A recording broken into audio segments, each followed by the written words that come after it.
গত কয়েকদিন আগে কুষ্টিয়ায় বাংলাদেশ জামাত ইসলামী ওলামা বিভাগের আয়োজনে 500 আলেম সব ঘরানা থেকে নিয়ে এসেছিল। কত? 500। ওনারা আয়োজন করেছিল 500, 750 উপরে আলেম এসেছে পুরা কুষ্টিয়া জেলা থেকে, সব ঘরানার। প্রায় 2.5-3 ঘন্টা আলোচনা হয়েছে, কোনো সমস্যা না, কিচ্ছু পাইনি। আমি নিজেও ছিলাম। আপনি একটু ভাবেন তো, 5 তারিখের আগ পর্যন্ত 500 না 5 জন আলেম এক জায়গায় বসে নিরাপদে থাকতে পারত? স্বাধীনতার পরাধীন কি অবস্থা, বাস্তবতা এইটা। এই অনুষ্ঠানটা করতে হলে 5 তারিখের আগে 14 জায়গায় পারমিশন নেওয়া লাগতো, তারপরও অনুমতি মিলত না। এ মানুষগুলো তো সেই মানুষই আছে। এখন 14 জায়গায় অনুমতি না। ডক্টর ইউনূস বলেছেন, এদেশে কোরআনে কারিমের কথা ওইভাবেই হবে, অন্যান্য ধর্মের কথা যেভাবে চালু আছে।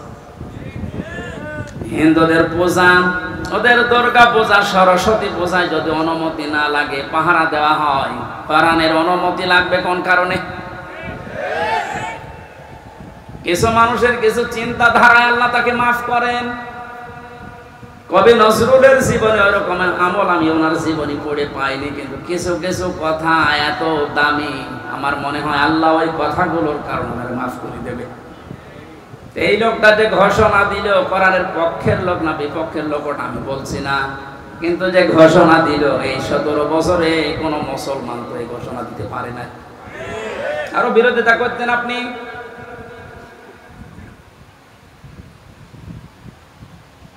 অন্যান্য ধর্মের অনুষ্ঠানে যদি অনুমতি না লাগে, মুসলমানদের কোরআন প্রসারে অনুমতি নেওয়া লাগবে। কোন কারণে? কোনো অনুমতি আজকে থেকে নেওয়া লাগবে না।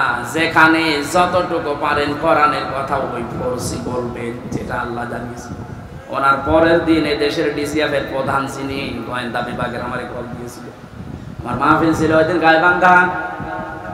আমারে ডাক দিয়ে বলছে, হুজুর কোরআনের কথা বলতে দেশে 56,000 বর্গ মাইলের কোনো ইঞ্চিতে আর বাধা নেই। যে ফোর্সে আল্লাহ জানিয়েছে আপনি ওই ফোর্সে বলবেন।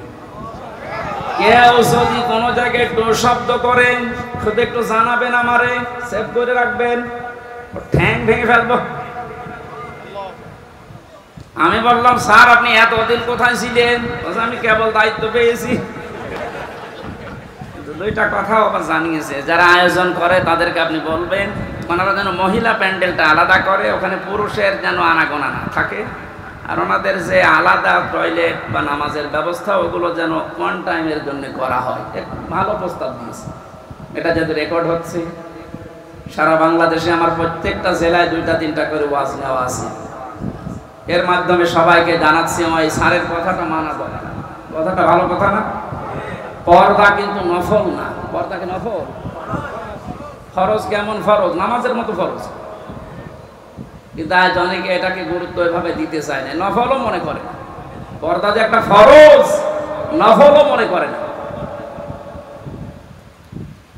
এই জন্যে কাজটা যেভাবে উনি করতে বললেন, আমি আপনাদের কাছে পৌঁছিয়ে দিলাম। উনি আজকেও আমাকে জানিয়েছে কোর্ট থেকে বের হওয়ার পরে, যেই দেখেছে সব মামলা ঠিসমিস হয়ে গেছে। আমি সাংবাদিকদের সামনে যখন ব্রিফ করছিলাম, ব্রিফিং করার পরেই কল দিয়ে জানিয়েছে যে আপনি কিন্তু আজকেও মাহফিলে যাবেন। আমি জানি কোথায়, খিলক্ষেতে। এটা খিলক্ষেত দেখেছেন। আমি জানি না আমার মাহফিল কোথায়, কারণ আমার সাথে যে ছেলেটা আছে ও আমার একদিন আগে জানায় যে আজকে অমুক জায়গায় মাহফিল আছে।